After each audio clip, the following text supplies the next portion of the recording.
what it's all about right here.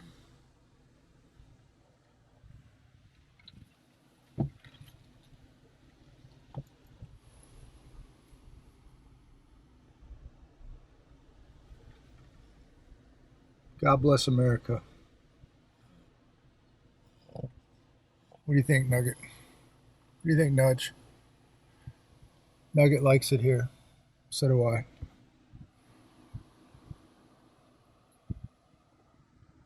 It is an absolutely gorgeous afternoon here in southern Alabama. I was just feeding the fish and the turtles a few minutes ago and thought I'd share some articles with all of you. Please feel free to comment down below on any of this. Nugget's power napping, Turbo out here on the premises patrolling, laying out here in the shade, having a good day. He's getting huge. Man, this dog is growing. A few things I want to talk about, starting with this: 4,100 federal employees, workers, fired yesterday, and more are coming. Now, I believe 100,000 took the payout, 4,100 fired yesterday, and you can bet the longer this government shutdown goes on, the more people are going to be losing their jobs. And so many of these are non-essential jobs, let's admit it. Many of these jobs we're flipping the bill for, and I, again, don't think that the U.S. government should be the biggest employer in America. So at the flip side of that is you're going to have people losing homes, cars, not having a very, very good Christmas. But should the taxpayer be responsible for this? Absolutely not. These jobs probably should have never existed in the first place. Now, I'm not saying these are all U.S. government jobs. Of course, we have to have government workers, but do we need this many? Barron's, China isn't afraid of tariff threat. So yesterday, markets absolutely plunged. We now are hitting China with a 130% tariff. Question is, Monday, will Trump flip? Tuesday, will he flip? Wednesday, Friday, who knows? He flips a lot on these tariffs. But at the end of the day, I think the world is going to realize that China really is not afraid. We are too dependent. I'm not moving to China. Please don't get confused when I'm talking about this. I am no fan of China. I'm sure there's some very good people there. I'm not a fan of their government. But they are now a very, very powerful nation. They manufacture literally everything. We're so dependent on them. 90% of our pharmaceuticals come from Asia. The technology, the chips in our military, on our planes, tanks, ships, come from China. We are so, I mean, from shoes to chips, we are dependent on China. So as we went around the world and started wars and built military bases, China over the decades has been cutting deals. Now they control the majority of rare earth minerals. They're building highways all over the world. They're mining all over the world. And they're going to become a very, very big problem for the United States. Maybe we should have been doing what they were doing instead of starting these wars. Studyfinds.com. This was interesting. 46% of workers have considered quitting over emotional exhaustion. I believe this was taken in UK, but I bet this is very, very similar to what's happening here in the United States. My question is, and I know a lot of people here that have jobs in the US are thinking the same thing about quitting. The question is, where will you go? Where will you go now? Especially if you have a good job, where do you go to replace that good job?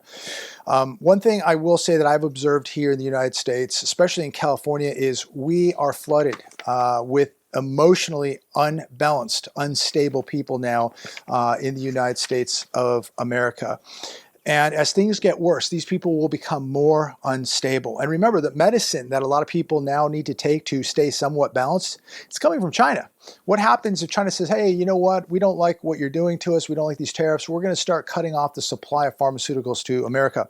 What will happen if people don't get, the pharmaceuticals for anxiety? We have an epidemic of anxiety here in America. And as things get worse socially, as they get worse politically, as they get worse financially, anxiety is going to absolutely soar in America. It's soaring right now because people are becoming absolutely overwhelmed with financial pressure. Overwhelmed. And so it's going to get much worse. So this is why I say, be careful out there. Do what you have to do to be safe. Make sure you exercise situational awareness and, surround yourself with good people. The Telegraph. Title, The Big Crash, Are We Really Heading for Another 1929? Look, if you get a few minutes, read these articles. This coming from the Telegraph. It says here, overlaying the stock market crash is a debt crisis of monstrous proportions. Global governments are struggling both to refinance mountainous debts and to fund ballooning expenditures. Private credit is in meltdown. Probably a good idea to maybe get your money out of the system. Leave enough in there to pay the bills. I don't think, great, you can put your money in multiple banks, separate banks. That's great, but your money's still in the banking system. You are still in the system. Keep enough in there to pay the bills. I would be your own central bank if I were you. Now, a lot of people, and there's many other reasons why we're looking possibly at a 1929 or not. Many people say it could never happen again. We're too smart. We're too clever. FDIC is insuring your money. FDIC insures about 1 cent for every dollar out there. And what do they have, up to a year to pay you? By the time they print the money and give it to you, what's a dollar going to be worth? Think about this. Your money's going to be lost either in two ways. It's going to be lost. It's going to be lost because, well, maybe three ways: a bail-in, a bailout, or inflation. That's how you're going to lose your money. You're going to lose it one way or another. So it can happen again. It will happen again. This one will be worse than 1929. I think this is going to be a combination of the dot-com crisis, of the great financial crisis, and 1929, all bundled up in one. And what will set it off, who really knows? Will it be the real estate crash? Will it be the bubble in AI? Something will prick that and it will crash. Who knows? But AI seems to be carrying the markets and the economy right now, boosting GDP. It's all on AI right now. And if you didn't learn a lesson from the early 2000s with the dot-com crash, maybe you'll learn one this time when something cracks or pops the AI bubble. The wheat will be separated from the chaff, ladies and gentlemen. It's going to happen. Get ready. It's going to be a massive crash. It is going to happen. When? Who knows? But it has slowly been happening for years. But we're going to see something really accelerate this collapse. And for the people out there that don't see what's been happening for years, the commercial real estate collapse, the retail sales collapse, the massive amount of debt, the deficits. I don't know why you can't see what's happening, but I've been watching this for years. I've been filming it for years. I think the average household in America has never been weaker than it is now. I don't think the economy's ever been weaker, and we're getting these numbers, this data that we know has been very exaggerated, very manipulated. Get ready for the crash. Get ready for the credit squeeze. Get ready for soaring unemployment, plummeting economic demand, social unrest, possibly war, and black swan events. That's what you better be getting ready for. You don't know the day, the time, when this is going to happen, but I truly do believe it is going to happen. And I think a lot of people now are beginning to get very, very nervous because they have no savings. They don't know if they're going to have a job tomorrow. Maybe they don't, or maybe already they don't have a job, or they're working 3 jobs to replace the 1 job that they have. They can't get ahead. They can't buy a house. They can barely make their car payment. We had nearly 3 million repos last year. I don't know what the number is this year, but the repo man, that guy's making money. He's busy. But a lot of people that were in the crypto market have been absolutely decimated. And I was just reading some of the numbers in crypto and the crypto danger. Around $400 billion was wiped out of the value of the crypto market in a span of less than 24 hours. So you have to ask yourself, is this stuff safe? Is it a safe haven asset? Absolutely not. Is it going to hold up during a crash? Well, the markets got hit hard yesterday. Gold and silver went up. The cryptos got absolutely annihilated. So what happens when the markets do collapse? And I do believe that we're going to see markets go down over 50%. I would not doubt if we see them go down 80, 90%. It's already happened in '08.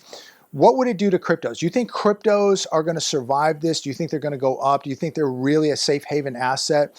I think that if you're buying cryptos, you're gambling, and you are more in the system than ever before. More than 1,000 wallets on Hyperliquid were completely wiped out in the market crash, losing absolutely everything.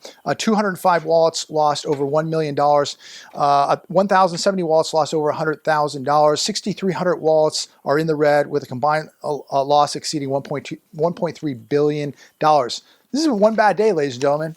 What happens if it's a bad week? What if it's a bad month? What if it's a bad year? HellTurnerRadio.com. This was an absolutely fascinating article. If you don't check this out, please do. 130% of a year's global silver supply dumped in one day. On Friday, October 10th, the almost criminal fraud that calls itself paper silver was so erroneous. It had no historical parallel, and still the phony paper market could not hammer the price of silver down from its $50 per ounce physical metal price. Comment down below. I know a lot of you have been buying silver over the years.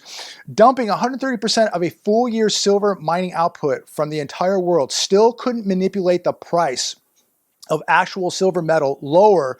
Physical buyers didn't blink. If you own paper silver, realize this: you don't own real silver. You do not own physical silver. And what happens when they cannot deliver? So I think that this really exposed the manipulation yesterday. They can no longer manipulate the metal markets like they once did. And this tells me things are beginning to break. They're losing control. So if you bought silver last year, last month, years ago, you did very, very well, and you're going to continue to do very, very well, in my opinion. Where else do you go right now? If you got a few bucks and you're sitting on some money, where would you go right now? Where would you put it? Me personally, I'm holding cash. I'm going to continue to buy a little bit of gold, maybe a little bit of silver. I don't think there's any place else to go. Now, yes, the cash is losing purchasing power, but I still think it's important to be holding some cash. If you need to, purchase something quickly, you have it. And so I think that there's still a reason for having some cash out of the system laying around. That's my opinion. That's how I'm looking at it. But very, very important to be holding gold and silver. And of course, I know a lot of people would say you better be putting food and water away. I believe that wholeheartedly. Very, very important. I would say number one, you better have security. I mean, you're watching the crime stats out there. You're reading the stats. You're watching the news. You're seeing what's going on just like I am. You better have security and be walking extremely close to God. No doubt we are in spiritual warfare, but so much happening. I cannot even begin to even fathom what we're going to see next week. And how will this new tariff with China, 130%, how are markets going to react on Monday? Maybe the administration will come out and say something to kind of, diffuse the situation a little bit, and markets will jump on it, and, we'll be up 500 points on Monday, or we could be down 500 points. We could be down 1,000 points on Monday. Look, the markets are completely overvalued. If you've been watching real estate, completely overvalued. I talk to people every day. I have workers here every day. They work on other homes. They're telling me, I have people here right now working that have their home for sale. Beautiful, beautiful home. And I think it's a good price. They're getting nothing. I have friends back in California trying to sell. They're not even getting showings. So I think that we're going to see a huge correction in real estate across the country. It's coming. It's already happening. If you're selling, you need to get ahead of this market right now, because I think prices are going to go way, way down. And I say that because look at the labor crisis that's taking place, inflation. People are falling behind. The last thing they're going to be able to do is buy a house. They're just barely trying to hang on to their cars and feed their families. And this is really, really unfortunate. I don't know what's going to turn this around, but I would say this is going to get much worse before it gets better. The question is, how long does this stay down? This is not going to be a bad 6 months or a bad year. I believe we're going to get into something that is going to be years to get. It's going to take years to get out of, if we can get out of it. We may see a whole new America after this crisis, after this collapse. Some people who are middle class today, a year from now, 2 years from now, 2 months from now, they're not going to be middle class. I think you're going to see a lot more poor people in America and a lot more rich people in America. But overall, you're going to see a lot more poor people.